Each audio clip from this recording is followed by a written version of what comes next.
Hi, my name is Jay Oza. I coach people who are ready to help themselves become a good to great speaker. I want to talk to you about the importance of a speech, especially for people who are creative. For this speech, I'm going to use creative people who are currently writing a book. I'm writing a book. My partner who appears on Speech Talk Live, Julie Wu Finkelstein, is currently writing a book, and we recently spoke with another person who has written a book and is going through multiple drafts. And when I was speaking with Julie recently, she mentioned something interesting. She said, Jay,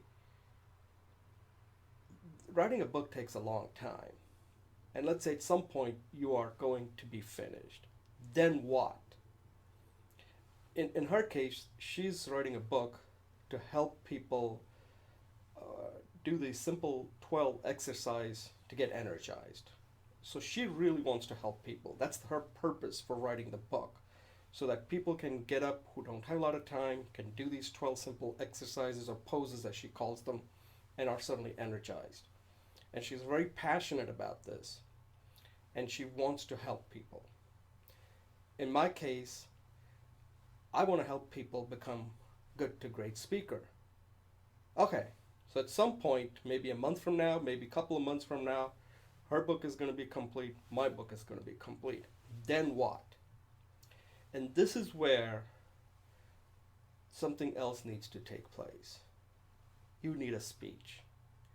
You need to go out and be able to convince people that you are actually going to help them. The book alone isn't going to do it. Writing some copy letter may help, but isn't going to do it.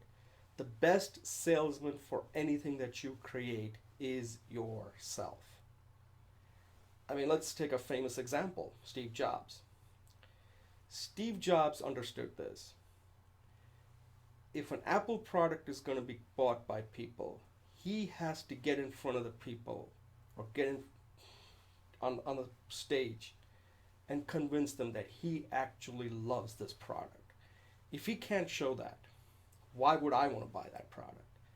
You got to be like Steve Jobs. You got to get on podcast. You got to get on television interview, radio, whatever. Go out and give speeches and have to convince people that the reason why you wrote the book is you had a purpose. Your purpose is to help. If you can't convince them that that is indeed your purpose, then why would they want to buy your book?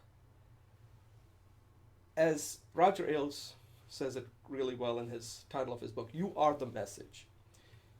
If you wrote a book, you got to go out and get them to buy it. And not buy it for the sake of that you're going to make money. Money's the byproduct. If you're helping, believe me, money will take care of itself. So you have to ask two questions. As I like to call it, the ultimate question. Is your book going to help somebody, and how? And then, how do you get them to buy it and do the necessary steps that you're recommending so it can help them? At the end of the day, they have to read the book. But you got to get them to buy the book first. Then motivate them in some ways to read certain parts of it, explain it, so that they can say, I get it, I'm going to read it, and because I want to be helped. So, to close this out, yes, if you're like me, if you're like Julie, if you're like Julie's friend, you are spending a lot of time, money, and energy creating something.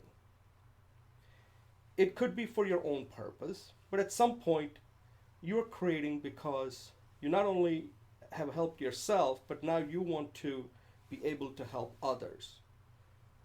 The question is, how do you get that message out to the other people. You need a speech. You got to work on that.